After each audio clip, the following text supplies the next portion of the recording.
Imagine yourself looking out at the vast sea before you. Reach down and you put a hand into the water and you scoop it up towards you. Immediately the water starts leaking through your fingers until the hand is empty. That water is a man's life. From birth to death, it is always slipping through our hands until it is gone,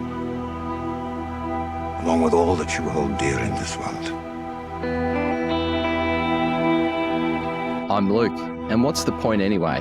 I believe it's to follow the way, but let's see what others think. I hope you'll enjoy these conversations as we explore this question together.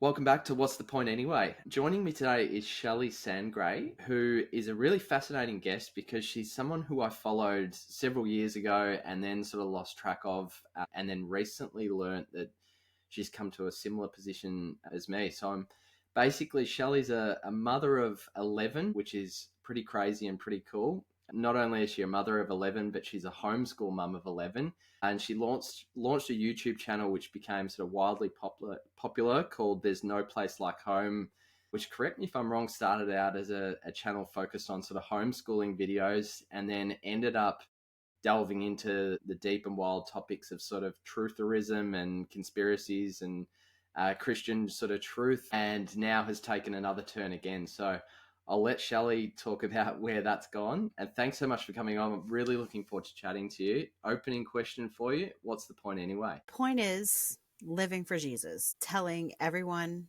about him, and really expanding the kingdom, not giving up, not pulling away from society, but just expanding the kingdom and living for him in each and everything that we do.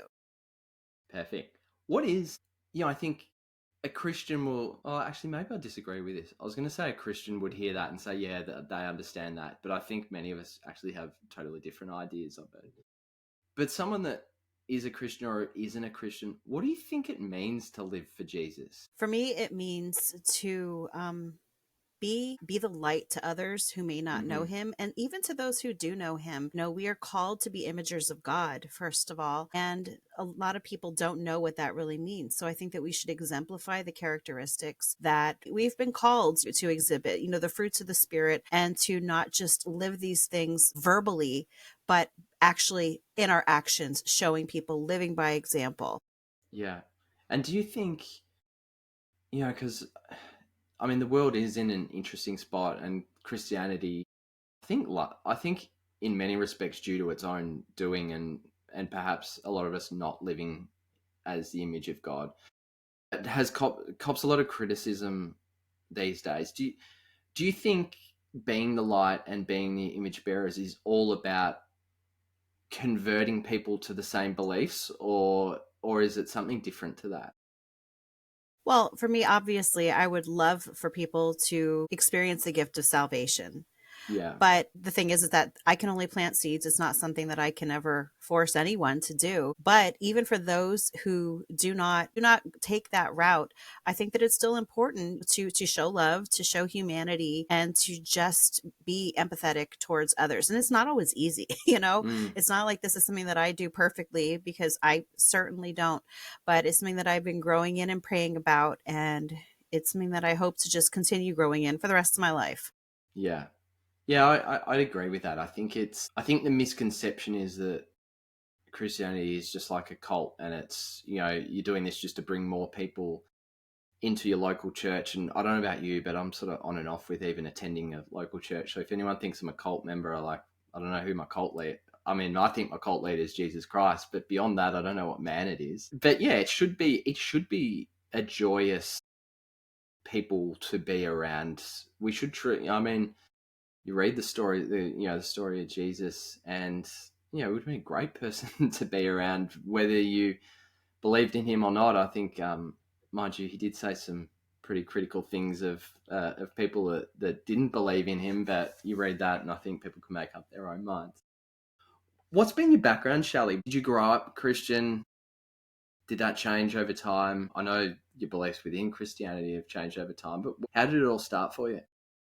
I grew up, my family is mostly, it's called Pennsylvania Dutch. So it's Yeah, a German section of Pennsylvania, and the Lutheran church, the Lutheran denomination is very important to the Pennsylvania Dutch. So my family grew up in that church, but it was more tradition than it yeah, was a relationship with Christ. My parents, well, actually, my father was an atheist.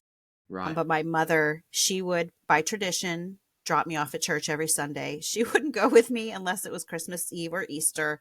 And my dad was okay with her taking me there. He didn't have an issue with that. And then I would just go there to Sunday school, and then I would sit through the church service by myself, because the routine was that you had to go to what are called confirmation classes, very similar to what the Catholics do, Yeah, catechism classes. And then after a year or two, we would become members of the church. But again, it was just, I would sit there by myself, or my best friend, her parents also just dropped her off. They didn't yeah, go to church either. And so with me, it was more, it was tradition for the longest time. I got really involved at church while I was there, though, because I was always an outgoing person. So I was president of the youth group while I was there. And then later on in my 20s, I went on to become a Sunday school teacher and the nursery coordinator, fundraising coordinator. I was a youth advisor for the youth group, all these things, except I realized that I was doing these things more because I felt like it was the right thing to do, because I thought it yeah, was fun. I wasn't doing these things for the Lord.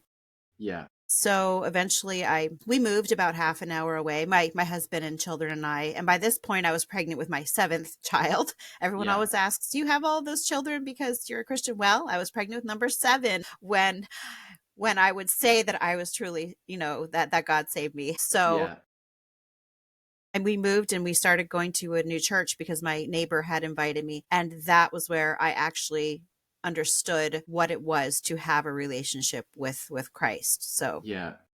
What yeah. was the so was that a feeling of going from it being a tradition to like truly believing? Yeah. I remember when I would go to the church that I grew up in, it was very liturgical. Yeah, And I would try so hard to feel something. yeah, We would just say the same things every week. It was very mechanical. Everyone in the congregation, they sounded like robots, to be honest. And not to be, and I probably sounded like one too, because that's what everyone else did. yeah, yeah, But I wanted to feel something and I didn't feel anything. So I was the member of a book club. I would order books all the time. And I was always ordering books on religion, and even books by atheists on religion, just trying to figure it all out, watching history channel documentaries on the Bible and everything. yeah, And I can look back on it now and I can see the Lord, kind of drawing me along to him. That was the path that I took. And then I got there. So, yeah. yeah. How? What year was it that you had that sort of real sort of conversion experience? 2007. Yeah, okay. So I'm just trying to, because I know where you sort of ended up. So I'm trying to get an idea of like what was your worldview around that point in time? Were you always, because you said you were sort of a youth leader, so you were active, you're involved, and then you started to mention a few things there that touched on your sort of real deep sort of yearning for real truth. Were you always a bit of a skeptic? Did you see things differently, or were you a normie, so to speak? I think I was a normie for quite a while, because when I was in school, I did very well at school, so I Yeah. played the school game very well. And it was actually homeschooling that opened my eyes to all of the lies that we were being told, because I just looking into, I have to go all in whenever I do something. So Yeah, of yeah. course I had to look into the It's entire I think history of I think education. that's a similar trait with me, and a lot of us are the same. My wife will sort of put her head in her hands when she hears you say "go all in." She's like, "Oh, that sounds like the guy I know." Yeah. And so that's what I did. I found, I looked into the history of education, and I read a book called The Underground History of American Education by John Taylor Gatto. And I was just like, what? When I was reading this. And that was when it all started. So Yeah. Okay. And how many? So did you have? How many kids did you have at that point? And with that, did your kids start out in regular school and then you moved them into homeschooling? yes, not all of my children have been in school, but my first 6 spent at least some time in school. And, my 6th, it was just like a year of pre-K and then like 2 or 3 months of kindergarten. Yeah. So they did start out in public school. My oldest son, he kept bugging me. He wanted me to homeschool them. And I was like, no, I have too many children. There's no way I'd be able to handle doing all of that. But then I met another family who did it, who only had one less child than I did. So I was like, okay, I'm going to try this. So I did it when I started homeschooling, my 7th child was then about 5 months old.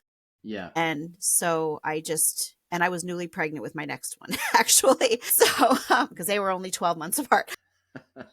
But I'm just trying to think. Yeah, I'm pretty sure either it was right before I started. I was pregnant with him. But anyway, regardless, I started homeschooling them, did it for 2 years. And then I tried too hard to make it look like school because, like I said, I did well in school. So I tried to be a teacher instead of a mom. And that was a really big downfall. So I sent them back to school for 2 years after the first 2 years. Sounds confusing. Yeah. So my oldest son graduated from public school, but then I took them back out again, and all the rest of them that have graduated have been homeschool graduates. And I still have 5 children who are still school age. So they're all still being homeschooled yet. And so what does it look like? Yeah, I'm guessing the way you've described it, the first sort of go at it, you probably got a bit wrong. Once you got into your rhythm with homeschooling, I don't know, what was it? Probably 8, 9 kids by the point you got into the rhythm. What does a house look like?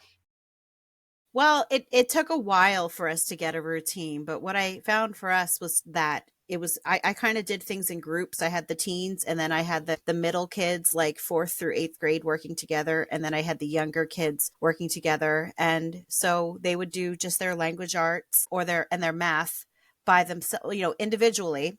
Yeah. But then they would do history and science and everything else all together. I try to do things very naturally. We don't use textbooks. Yeah. I don't like textbooks at all. I think they're very dry and boring. Yeah. So the only really conventional thing that we do is there's just a math website and then language arts workbooks. Everything else, we go outside a lot, do nature study, have the kids exploring at the creek, watch videos, collect things. And then we go to the library a lot. So it's not like we don't use any books, but we use library books and books like that, not textbooks. Yeah.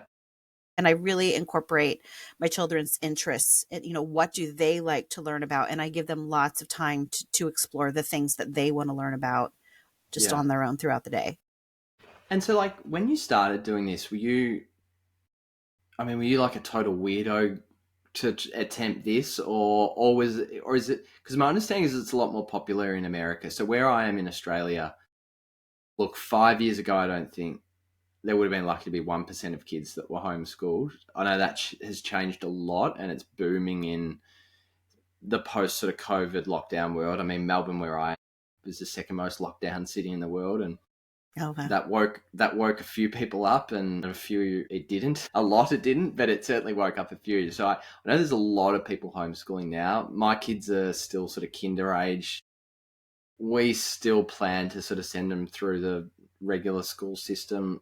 It's got its challenges, and maybe that position changes in time. But I know in America, it's a lot more popular. Has that changed recently, or were you sort of one of the forerunners of that? Well, because of the church that I was going to, I actually knew a few other homeschooling families. And so I didn't feel like much of a weirdo. I think my extended family thought I was a weirdo anyway because of all the children I had. So I was okay with that. But yeah, I never really felt like a weirdo. There are definitely more homeschooling families now. But to be honest, it doesn't feel much difference than it did back in 2007 when we started. Yeah, okay. Yeah. So I started the year that I was saved. That was several months later was when I started homeschooling then. Yeah, makes sense. Yeah. So what was that book by, what was the guy, Gatto, I think was his last name? Gatto, Gatto. So that's, you first start venturing into seeing the world a bit differently, maybe with not quite the same rose-colored glasses that you had prior to that. What were some of the lessons from that book that then you started to see in the schooling system? That are, at least in America, so keep in mind this is about the American education system, but it's based on the Prussian model of education. And the Prussian model of education, they wanted to create obedient soldiers. Yeah. And so if you take it and change it just for schooling, the American education system was about creating obedient citizens who would do what they were told, and in some essence creating obedient factory workers, because this was during the Industrial Revolution. And so the Rockefellers, John D. Rockefeller, there are some famous quotes of things that he said about education that people are like, what? But I think one of I don't remember if it was him, but it was basically that where they don't care about creating scientists or men of learning. They want to be able to mold Yeah. each individual's mind. It's just in a very bad paraphrase. Yeah. That's what it was. And then just that they incorporated even things from like the Indian caste system into the education system, and how children are labeled. And once they receive that label, whether they're intelligent, whether they are, dumb, anything like that, I'm saying dumb in quotes. These are Yeah. their thoughts. And no matter what that child does, then they're kind of slapped with that label the rest of their school period. Even if they start doing really well, they're stuck there. So Because I think yeah. I mean, you mentioned the Prussian origins of it. That's of what was the Prussian Empire, like 1800s, I think, was it? Yeah. Because I think like kindergarten comes from it's like the Yes. German word kinder. You say it in a German actually, kindergarten. And that Yeah. was their model, wasn't it? That Yeah. they would start early, and the state would ensure that it produces people that it needs. And the state doesn't always, an oppressive state doesn't always like sort of entrepreneurs and free thinkers. No, nope. That's why, it's so important they use they call it factory schooling. It's kind Yeah. of like, I don't remember the word, the term, but it's just, they do things a certain way, not only to make things easier for the teacher, but because conforming is very, very important. They don't like when people look different, when children look different. That's why so many children are slapped with labels, like ADHD, and whether they have this behavioral issue. And if you look, those are the students who are asking questions, Yeah. and they're pushing back a little bit. So what they do is they kind of give those children a stigma, have other children look down on them, because they don't want children to be nonconformists. Yeah. So it's just, the whole thing is just, and I didn't notice it when I was in school, because like I said, I was one of those students who just did whatever the teacher told me to do. I was fine with that. But now as a mother, and I'm seeing this, I'm like, it is so clear to me that is what was happening, even to children that I went to school with. I remember things specifically like that. Yeah. I mean, I was sort of like massively off the rails and sort of a rebel through most of my school, and then switched on for 2 years at the end, and was, quite a high achiever, and, got a really good score, and went to basically the top university here in Australia. But then I always wanted to sort of make money and get into business. So I went into entrepreneurship. And I always had that view on school. I'd never dug into the origins of it, but I always thought the same thing. And I think people naturally get that it's like, I knew that school didn't produce entrepreneurs, and thinking in the ways that schools thought did that. But I never dug too much deeper into the why. But when you look into the origins of it and the people behind it makes total sense. I don't think it's a crazy conspiracy. I think people can see that in, the evidence of people that it produces. I mean, I went to a, sort of inner city sort of private school here in Melbourne, and I remember in my final year someone saying that what these private schools produce, if you want to graduate with a high score, you want to buy an inner city house, you want to work at a Big Four accounting firm, you want to be a member of the local sort of cricket, local golf club and tennis club, then go to a private school. It'll produce a lot of people that look exactly the same, and high achievers so far as, I guess, society sets the rules. But don't you dare ask questions or go against the flow, or create Right. things that are different or not in accordance with what the state wants to set out to achieve. Yeah. So I honestly think that, because I know how I was even shaped in school, and I was formed into that conformist. And I think that it's made me rebel even more, because I'm like, how dare you do that to me? So homeschooling is your first step into really rebelling against, raging against the machine, so to speak. Where did you start to then go from there? Where once you start asking questions about schooling and you're realizing that school is the big sort of psyop that it is, what are your sort of next steps? I started looking into things like the Nephilim of Genesis Yeah. 6. And just because a lot of the answers that I received in church when I would ask about Genesis 6, and they would say, well, those are the sons of Seth when they were talking about the sons of God. So I went I went down a rabbit hole with that, Yeah. learning about that. And then I just learned to be very, very wary of the news Yeah. and the history that we were being taught. And then I stayed probably within those lines, like the Nephilim, and just being cautious of the other things that I was learning about. I loved alternative history. Just there was a show called America Unearthed. Yeah. And I know now that if it's on TV, he's part of the establishment. I know that now. But it gave me a lot of things to actually look into that too. But then 2017, I fell into the flat earth theory. And then I was watching that and I'm like, how can people think that? So Yeah. Yeah. That was your I first thought. How can people think the earth is yeah, and I flat? didn't Yeah. it wasn't in an angry kind of way, and I wasn't like, oh, they're so stupid. It wasn't a belligerent. It was just like, Yeah. how Yeah. could Yeah. people think? It was more like a curious. How could Yeah. people think that? And I was Yeah. bored. So I just Yeah. started watching those videos and I'm like, oh. And then as I'm looking into that, that's when I started learning about so many other things, like what we can call the jabs, because I don't know how censorship, I don't know how that goes. So I started looking into that, and I just started looking into all of the other lies of history, Yeah. and it just it just seems like it never ends everywhere that you Yeah. look. So And that's like people, so. yeah, So that's 2017, was it? yeah, Yeah. Because I mean, that to me feels like it's not even 10 years ago, but the world's changed so much in 20, 20, I think 2016, you had Trump coming in, you had sort of Brexit happening. I feel like the world of like 2014 is like unrecognizable now, isn't it?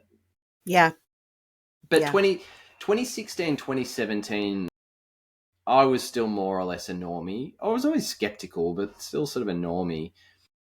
But people like you in 2016, 17 were, yeah, I'll just say it because I don't think this about you, but I'm just, I'm sure you've heard it, but like the total lunatics, right? Hmm. Hmm.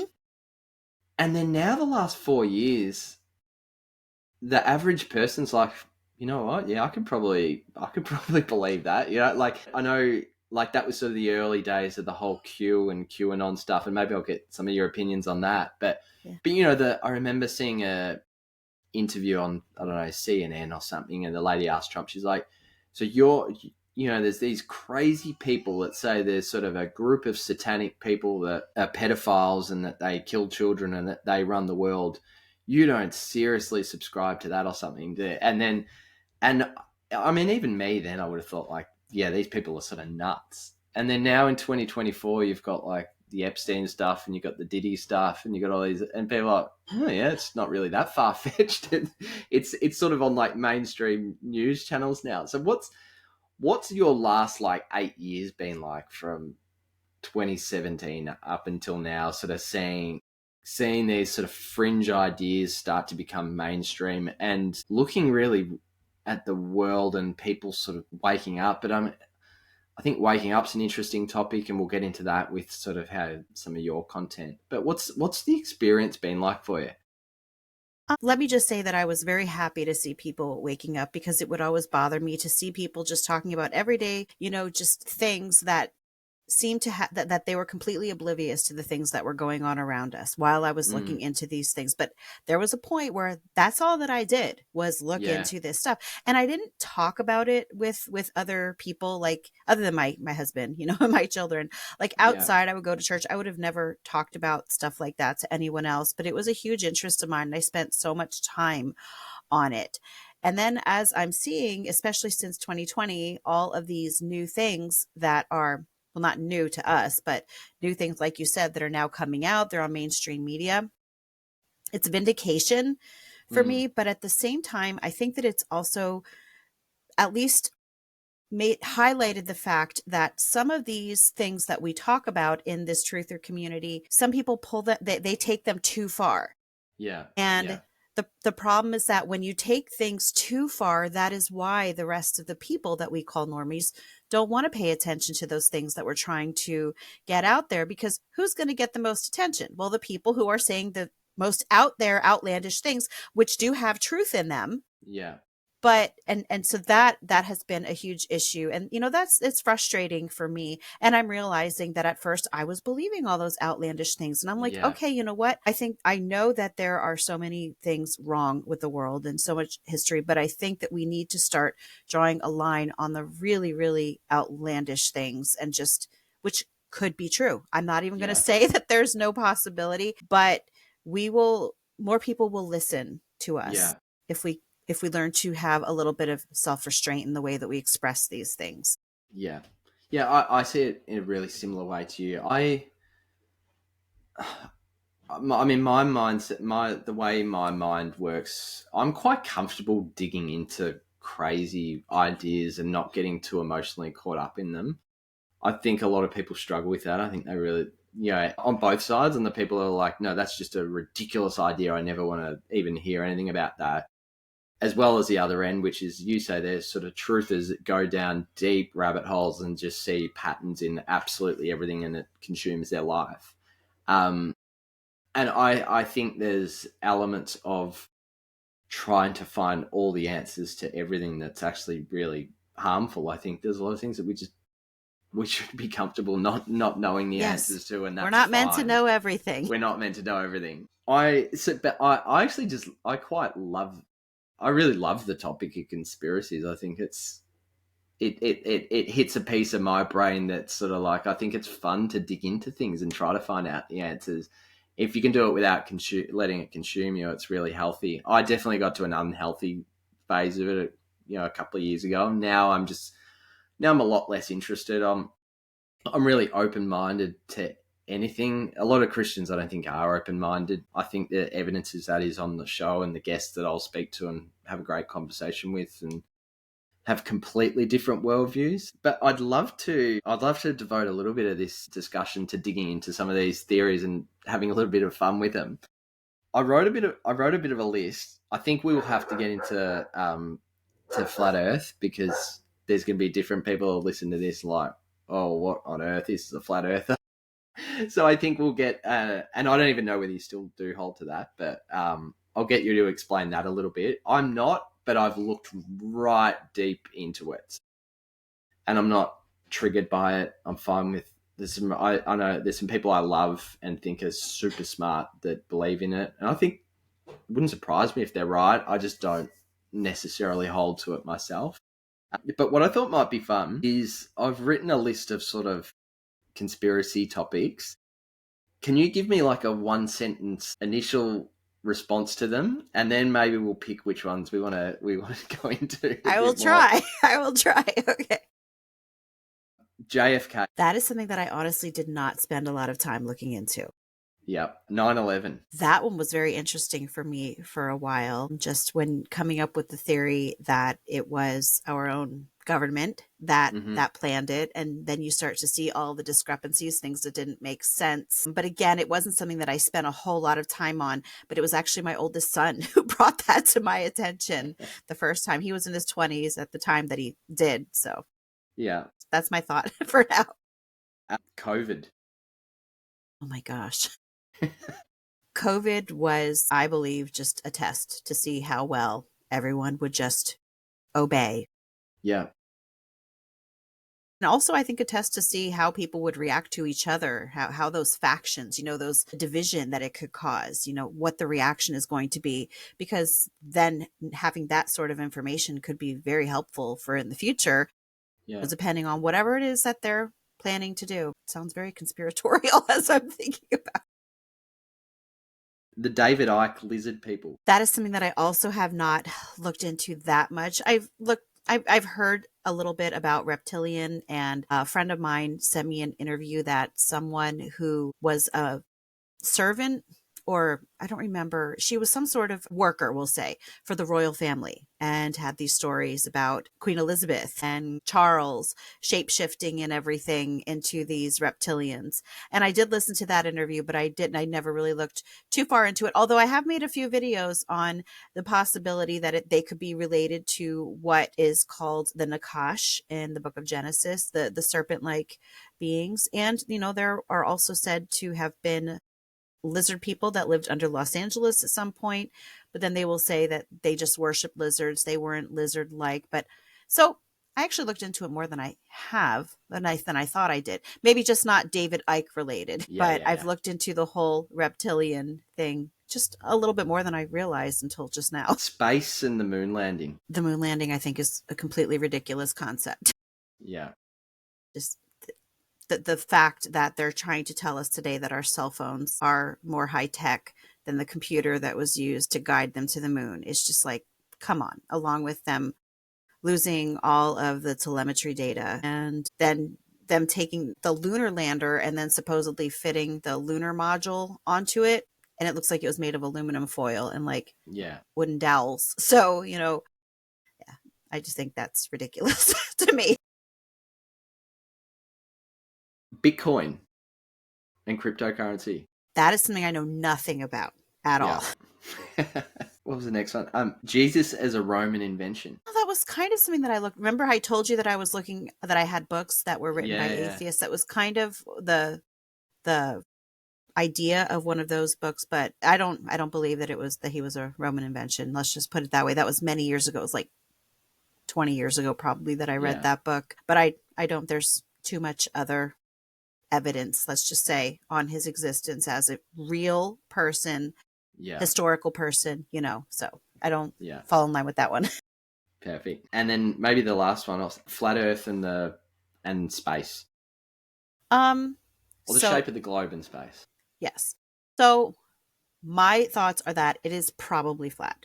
I would say 90%, 95% sure that it is flat.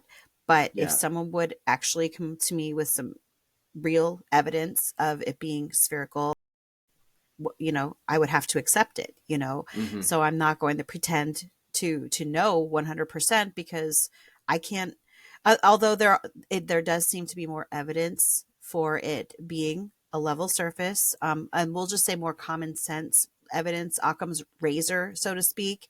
And so at this point in time, if that would be the case, then space as we know it would not, it wouldn't exist the way that we have been taught. Obviously there's a firmament and there are the sun, moon, and stars up there, but it would not be what we're taught, in science class. And that was actually something that was really hard for me to let go of, because I told you that I was pretty much a normie, but looking back on it in my childhood, I was a normie who still liked UFOs and Bigfoot and the Loch Ness Monster. So I did like those things. So I was really into sci-fi novels and reading the book by Whitley Strieber. It's called Communion. It's about a guy who's abducted by aliens, supposedly based on a true story. So I was really into that. And I have a great uncle who he passed away many years ago, but he was a contractor for NASA. Yeah. And I used to be really proud of that, because if you ask different family members different things, my brother says that he designed the first astronaut suit. I don't think it was the one that they actually wore supposedly on the moon, but it was maybe the first one. And then my mom, I think, used to say it was the first helmet that he designed. Either one, I looked up his name, couldn't find anything. So I don't know if any of it is true, but I was really proud of that fact. So then it's not like I had this aversion to space and NASA and stuff to begin with. I actually really, really liked it. Loved it.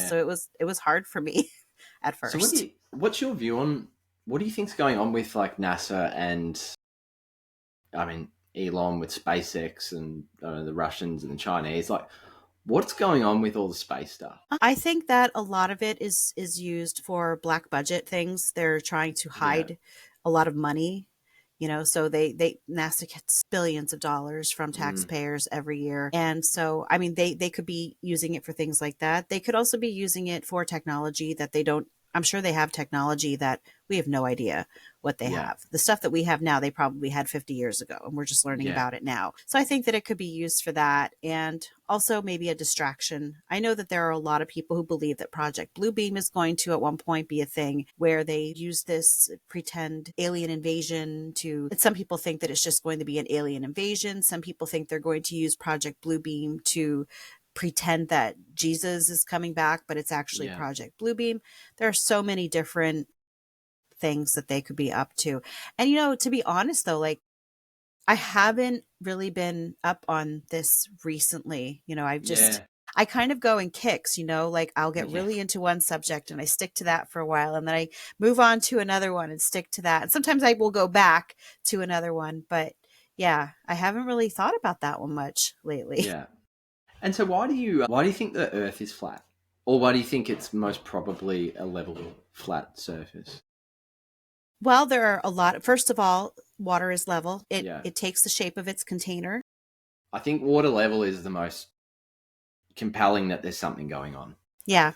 Yeah. Yeah, yeah, and just the idea of water wrapping itself around a ball, and they say that it's gravity that's holding it there, but it's like, well, if gravity is strong enough to hold that water to a ball, why is it not so strong that birds can still easily fly, and moths can fly, butterflies can fly, or leaves can just lift up and blow away. So just things like that. Also the fact that you can see things that you should not be able to see. The Chicago skyline was visible. It should have been way down if you Hidden would have by a measured. curve. Yeah, if you would have measured, if you calculate the distance behind the horizon that it should have been, it was not.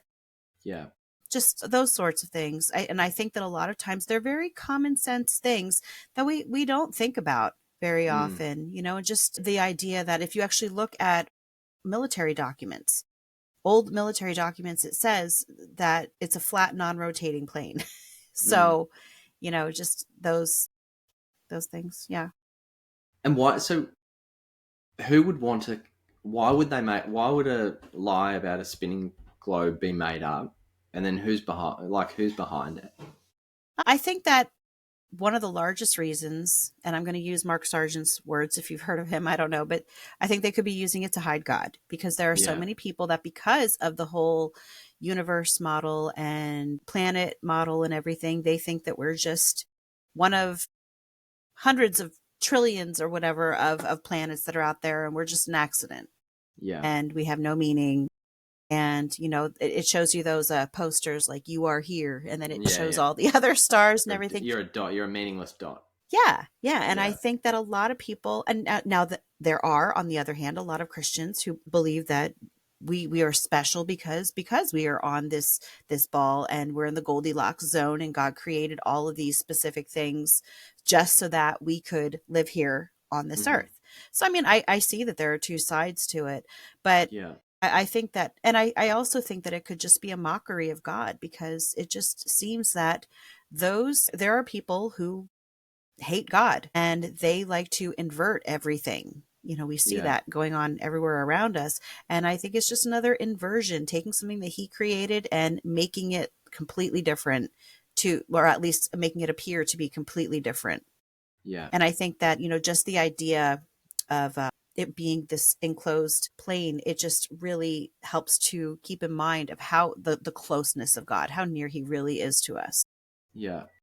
So what about the idea that, I mean, you've lived in this world with your channel, and I've probably lived in the world as well, maybe not in as much a prominent way as you have, but I know a lot of these, like, quote unquote truthers that, every conspiracy I went through there, they've got a thesis answer on, and they take the contrarian view on every single one of them, including the Jesus as a myth one, right? That for every person that comes to a view that the earth is flat, I think maybe there's one that comes to Christ, and most others that end up sort of with a more or less occult worldview around God. That's been my challenge with it, is that, like, I mean, Jesus came and his own people didn't recognize him. That, to me, I used to think this, but I now sort of think the opposite, that the knowledge of God and the fellowship with him has never been about knowledge. How do you see that now that your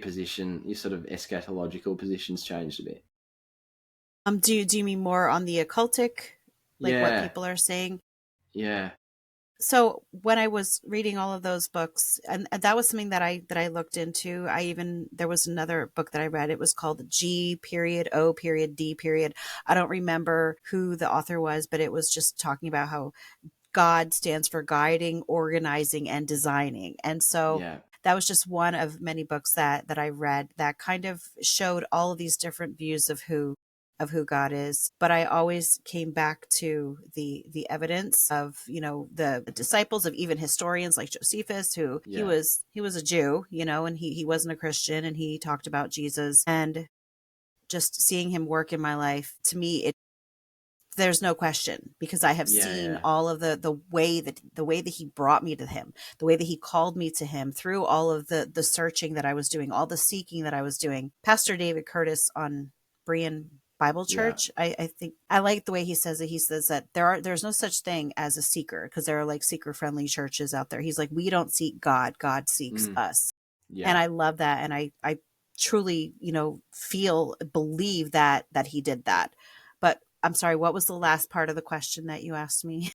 Yeah, I was just trying to get your thoughts around, and I think you have sort of answered it, and I think that's a really important point. But just this idea that I think the same. I think God seeks, right? That you're similar to me, and people have asked me this question. I don't even know if I've got a good answer on it, and yours might be similar to what you've just said about like you're contrarian on everything. You don't trust any of the news. You don't trust any of these things. And now here you are trusting the most famous person in history, Jesus of Nazareth, that he was the son of the living God who came to redeem us. Like, how can you believe?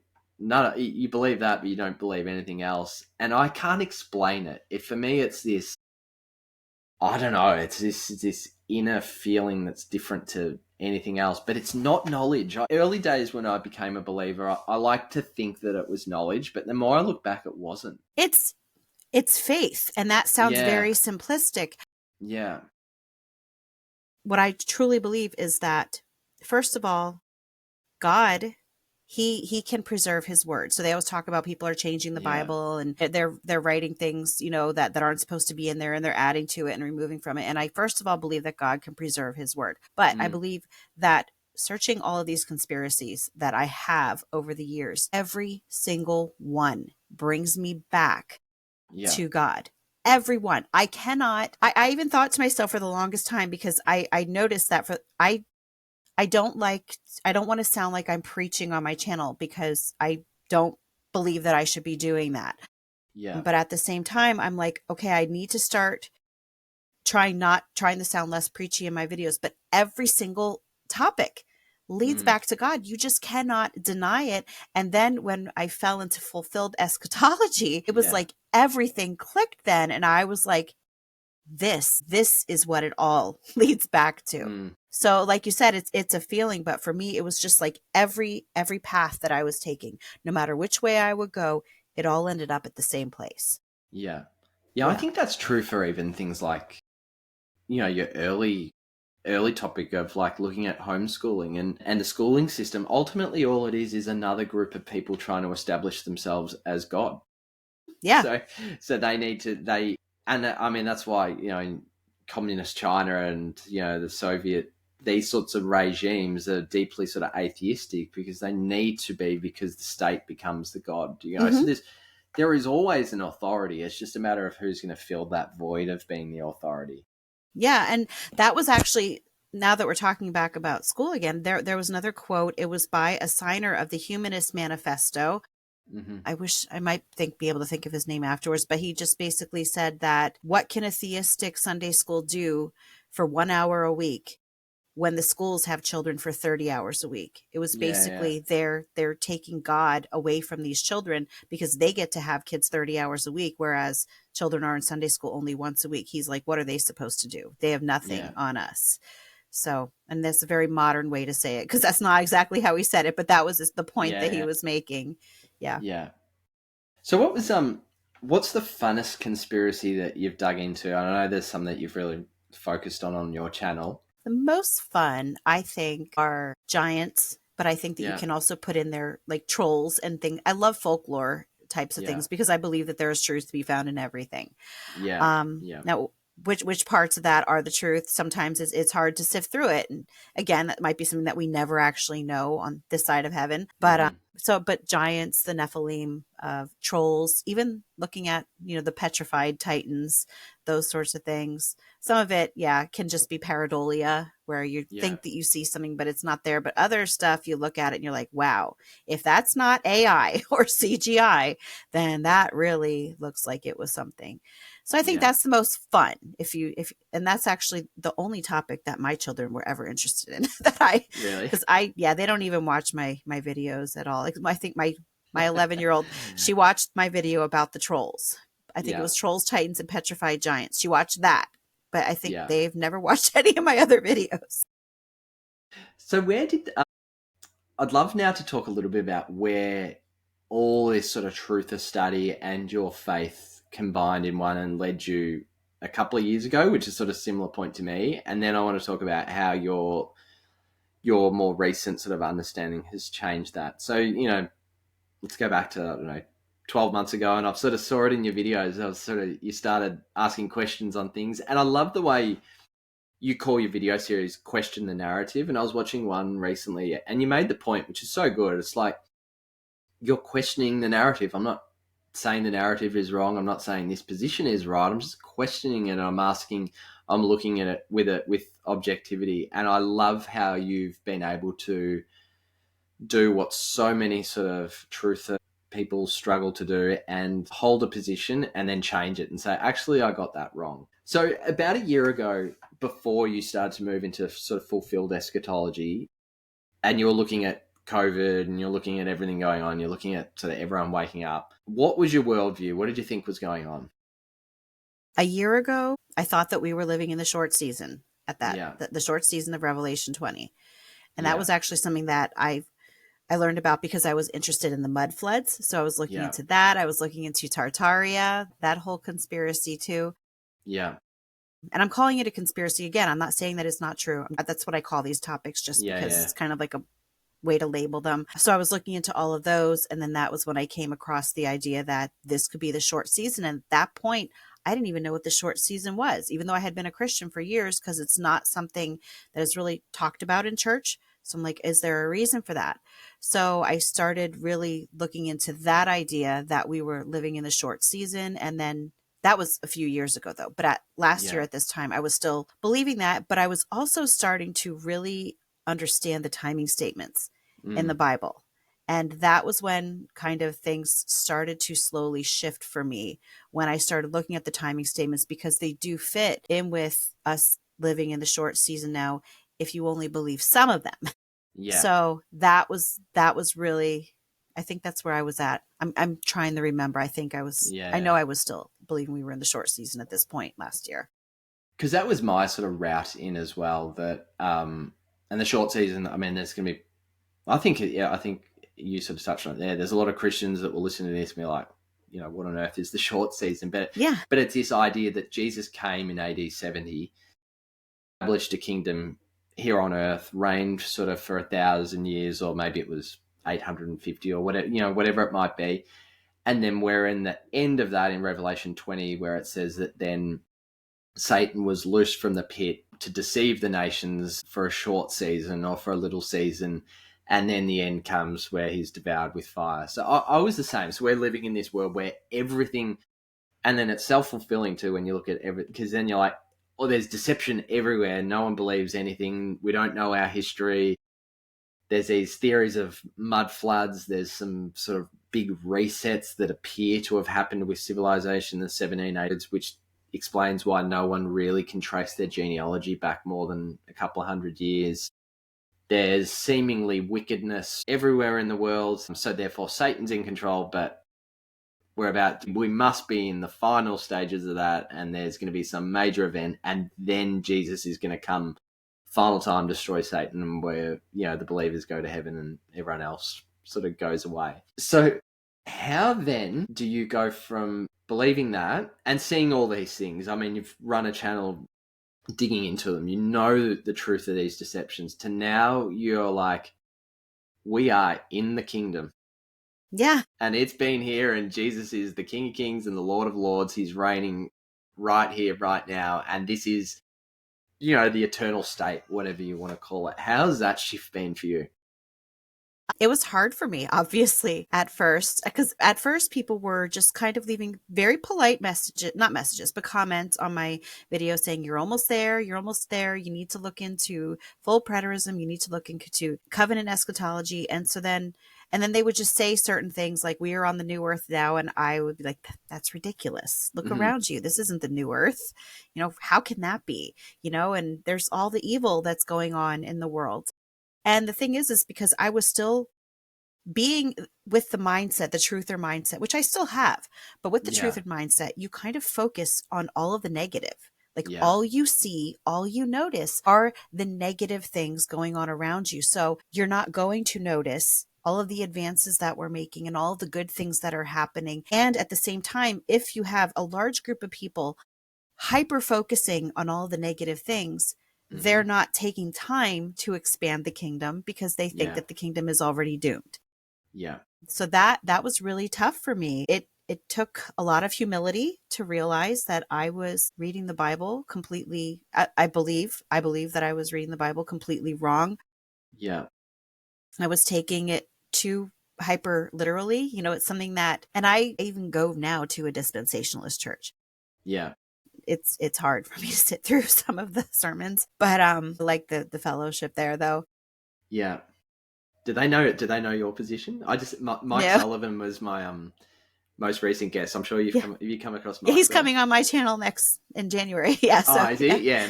Mike's awesome, and he went to town on dispensationalism on our episode. So you'll be the one that follows him. So to now think that you hold a similar position to Mike and say that you go to a dispensationalist church, people will be like, oh, okay, that's interesting. But it's not. It's a different.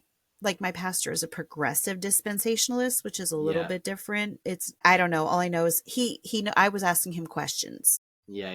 And he did tell me at one point that preterism makes a lot of good points. Yeah, so he did. So I talked to him in that way, but I don't think he realizes that I've settled on this right now. I think he knows that I look into things, but he does. Yeah. But anyway, I forget what I was getting at though. Dispensationalism, like I think that they focus way too, like they read the Bible too literally. Yeah. And I don't know if you've heard of the Left Behind series. Yeah. And that I was really into that for the longest time. Yeah. That's where I was getting my eschatology. And that is also super, super literal. And so not growing up, but once I started going to these churches, if you would hear of someone not taking the Bible literally, they would scoff at it and say, you have to, you have to take all of the Bible literally. And I didn't know any better. I was like, okay, they said that the Bible has to be taken literally, so I'm going to that. And I think that with the short season, you can easily fall into the same trap of taking it way too literally. And so it took a lot of humility for me to admit, okay, I have not been reading this correctly, and I need to maybe start paying attention to how the people actually meant it when they wrote it. Who did they write it to? And the people who it was actually written to, how would they understand this? Because it wasn't anything like what I was understanding. So that took quite a bit for me to finally realize. What do you make of the phenomenon?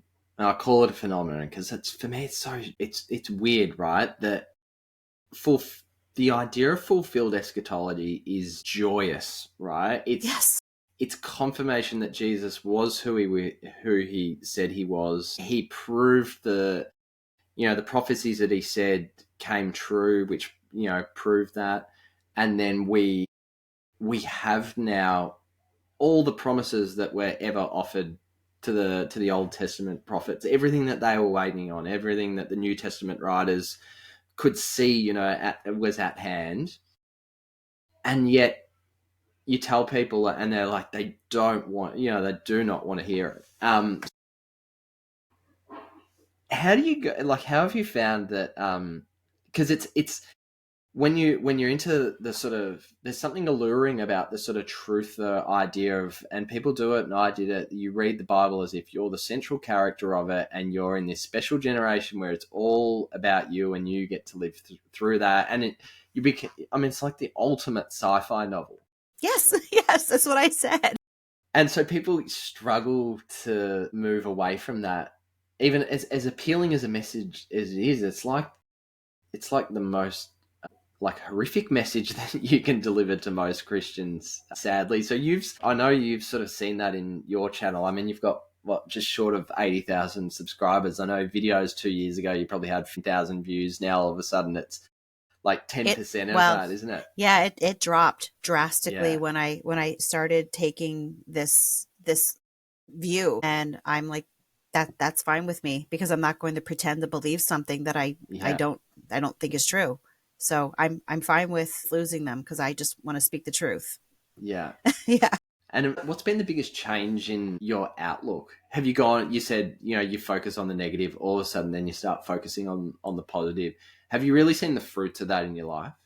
Yes, I have so much less anxiety now. Like I suffered from really debilitating anxiety for the longest time, Yeah. because I was so focused on all of the bad things, and I was completely overlooking all of the good around me. So now that I know that, Jesus kept his promises, and we are living in the new earth, and, beyond this, I was talking to my children about this. When we pass from this world, it's like walking through a door.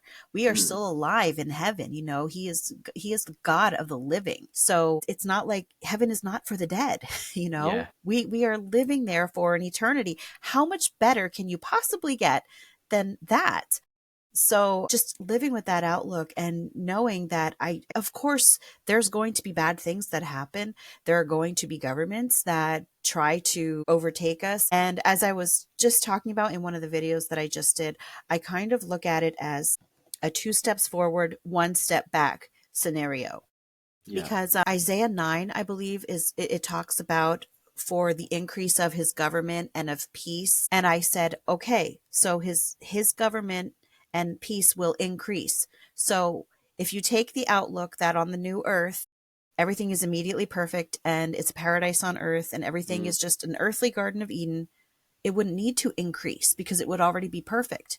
But Isaiah 9 tells us that it increases. So what I am looking at is, the Bible also tells us that the earth will go on forever. His kingdom is forever. He has an eternal kingdom. So if we look at us now in position to 70 AD, early. And so we look around us and think of all of these things that are so horrific and so bad, but that's because we are so very close to 70 AD. And we need to remember that I believe that the kingdom is going to keep expanding and expanding, like the mustard seed parable. It is going to keep expanding. And from where we are at right now, especially as a truther, if that's all that you look into, you don't realize how bad things used to be in history. And it's hard because you are very skeptical. What was history actually like? Well, if we read the Bible, and if we read even the things that happened during that tribulation, they were certainly a lot worse than what, and like you said, everyone is so focused on us, our generation. What does this mean for us?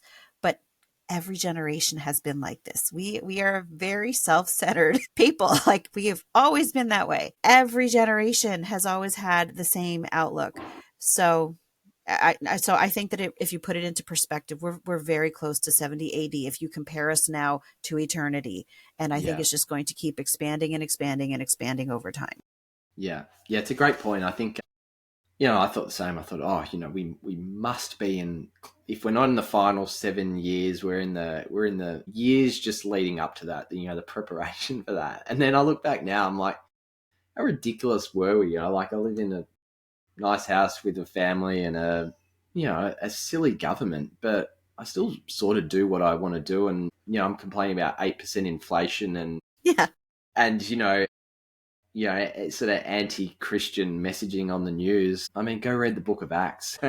Yeah. I'm not getting stoned in the street. We've got a long way to go if we're going to go back there. And I think some Christians, actually a lot of Christians, they're almost like wishing we do return to this like hardcore tribulation rather than looking at the good that we've got.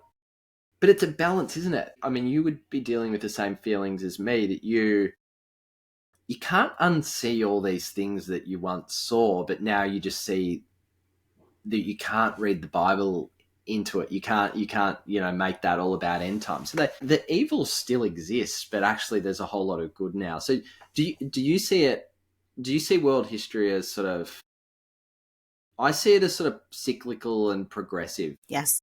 I think Mike hit on it really well with his last message. I think we sort of reap what we sow.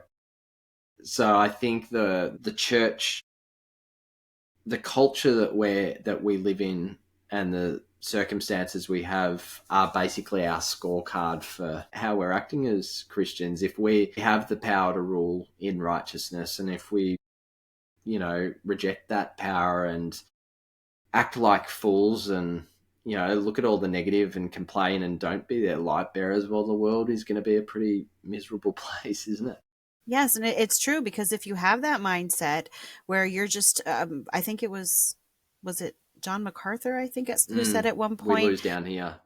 yeah, and he Yeah. said something like, "Don't polish brass on a sinking ship." Like, why would you do that? So basically, just don't worry about it, because the things are only going to get worse. Well, if Christians had that mindset, yes, that's what's going to happen. It's a self-fulfilling prophecy, and it's happening because Christians are not taking our role as priests and kings. We're not doing the things that we have been called to do, because we are looking at things incorrectly. And instead of expanding the kingdom, we're pulling out of the kingdom. And what is happening is, it's going to continue to get worse if we do not do what we have been called to do. And so we have no one but ourselves to blame for that. Yeah, agreed.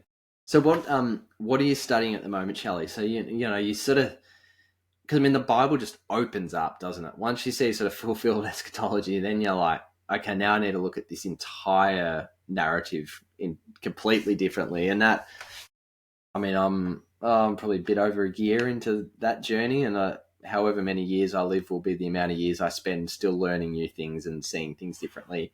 What are some of the things you're really grappling with at the moment? Right now, I'm still really into studying more of fulfilled eschatology. Yeah.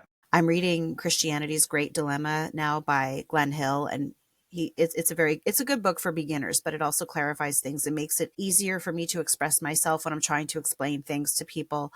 I'm actually reading Armageddon Deception by Mike Sullivan too, as a matter of fact. But one of the things that I'm grappling with, and this is actually when it pertaining to full preterism, is demons, because there are so many people who say there is still demonic activity. And I swore for the longest time that I lived in a haunted house, and there were things that I thought was evidence of it. And so that's something that I'm still struggling with. I have a pastor, not the church that I'm at now, but another one. He was a missionary in Africa, and he was telling us the things that he actually saw with his own eyes there.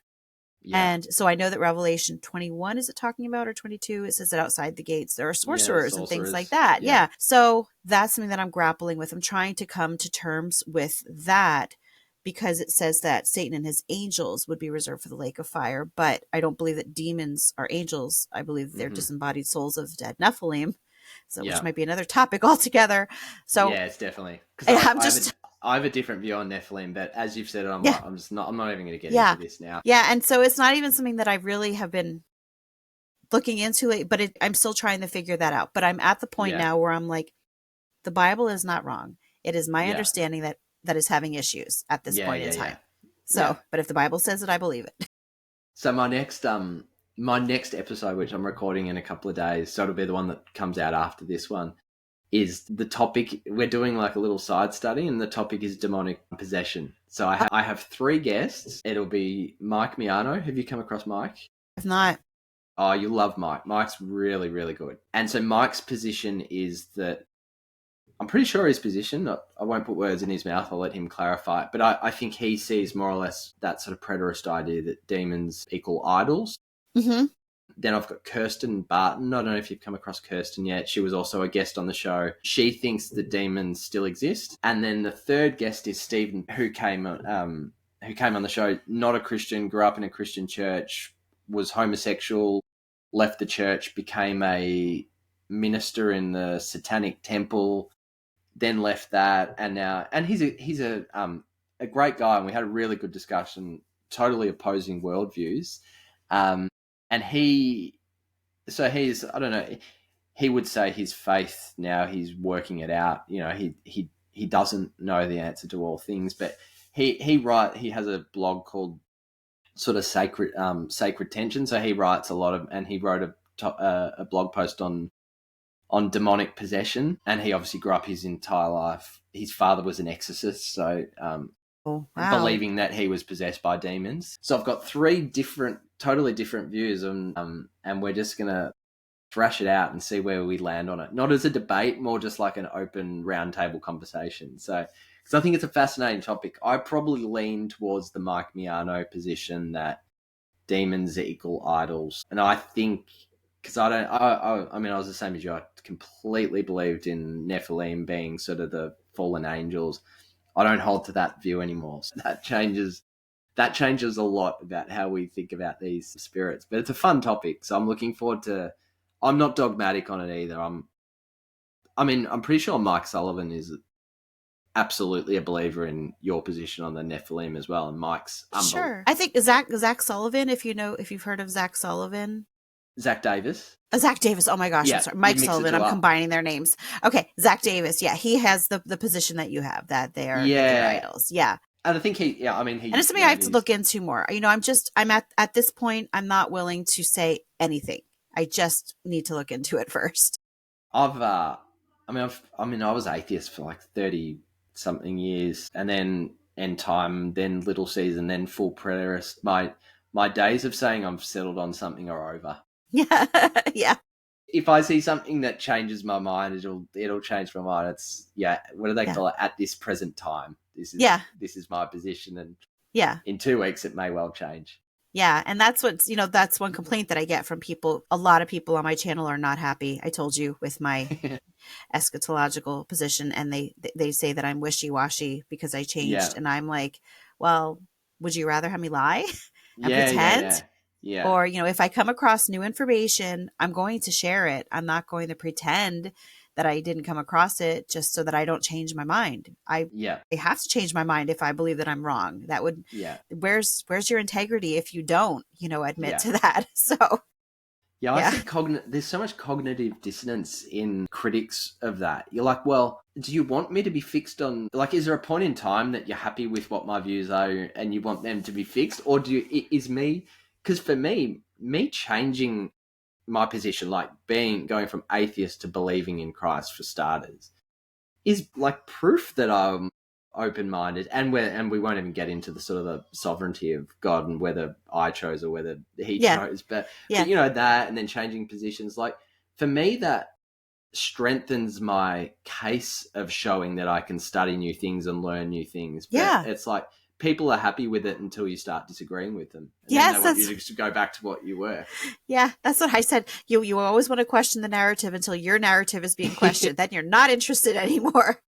But I have said to people already, well, you're calling me wishy-washy now, but my question is, if I would have been coming from a different point of view and then all of a sudden started believing your point of view, would you still be calling me wishy-washy, or would you be okay with clarity? It? Yeah, full of clarity. Yeah. Oh, well, awesome. Can't please them all, right? You definitely can't. Yeah. Shelley, thank you so much for being so open. I've loved having you on, loved digging into your views and watching your channel now evolve and seeing how you're starting things out. So I can't wait to see where you go next with different things. And I love your humility in terms of the way that you've gone about it. What's ahead for the next year or two for you now? At this point in time, I don't have any long-term plans for what I'm going to cover. I do plan on having my channel, though. I'm just going to go wherever the Lord leads me. And then just life. I just continue homeschooling my children, looking forward to the birth of a new grandchild, enjoying my children. I also run a biblical womanhood ministry at my church, so I'm going to do that as well. Continue with that, Lord willing. I think that's about it. I'm just go wherever the Lord leads me in every area of my life, and hopefully I'm not kicking and screaming while it happens. Perfect. And it helps that you're not having to do all that whilst also planning for the final year or two of the world until it gets burnt up. Yeah, that takes a big weight off my chest. Awesome, Shelley. Okay. Well, thanks again. I look forward to staying in touch and really appreciate all that you've shared with us. Thank you. Have a great night. You too. Thank you. See you later. Bye. Thanks for listening. If you enjoyed this episode, please hit like and subscribe to get notified when the next episode is live.